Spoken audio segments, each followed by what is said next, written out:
अहो एकदा का 11 वाजले का झाला कामाचा टाइम चालू. बायकोला घेतलं आणि कांदा चाळीवर आलो. कारण आपण रेन पाईपावर जे कांदे केलेले आहे ना, ते काढायला सुरुवात केलेली आहे आणि ते आपल्याला कांदा चाळीमध्ये स्टोरेज करून टाकायचे.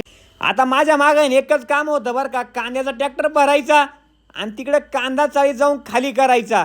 आता मला त्या कांद्याने पार थकून टाकलंय बरं का. हे दुःख काय भाच्याला देखवलं नाही तर आपला लाडका भाचा भैया आहे ना, डायरेक्ट 2-3 दिवस आला बरं का कांदे भाऊ लागायला. आता आपल्या कांदा चाळीचं खास सगळ्यात महत्त्वाचं वैशिष्ट्य म्हणजे काय माहिती आहे का, आपण कांदा चाळीची रुंदी आहे ना ती 26 फूट धरलेली आहे. त्यातपैकी 4-4 फुटाच्या 2 बुळी गेल्या आणि जे मध्ये 18 फूट अंतर राहतं ना, त्यामध्ये इझिली 2 ट्रॅक्टर बसून जातात बरं का. म्हणजे या साईडला एक ट्रॅक्टर आणि त्या साईडला एक ट्रॅक्टर. आता भरपूर शेतकरी म्हणायचे आहे की तुमचं अंतर थोडं जास्त झालं आहे, मध्ये एवढं अंतराची गरज नाही, पण एकदम परफेक्ट अंतर आहे बरं का, ध्यानात राहू द्या तुम्ही पण. आता आपण हा रेन पाईपावरचा कांदा डायरेक्ट स्टोरेज करून राहिलो. आता कसं आहे माहिती आहे का, शेती म्हणजे अनुभव आणि अनुभवाशिवाय माणूस काय मोठा होऊ शकत नाही.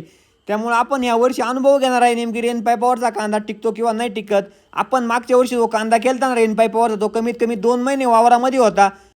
आता आपण आहे ना कांदा चालवून राहिलो आणि ती शॉर्टिंग चालू आहे बरं का आपली. म्हणजे आपण डायरेक्ट प्रतवारी करून राहिलोय आणि वेगवेगळ्या कप्प्यामध्ये मोठा माल छोटा माल अशा प्रकारे प्रतवारी केलेली आहे. आणि जो थोडाफार खराब माल निघतो तो डायरेक्ट आपण बाहेर टाकू राहिलोय. आपल्या कांदा चाळीमध्ये 100 टनापर्यंत माल बसू शकतो. तुम्हाला काय वाटतं, भरेल का रिकामी राहील? कमेंट करून नक्की सांगा.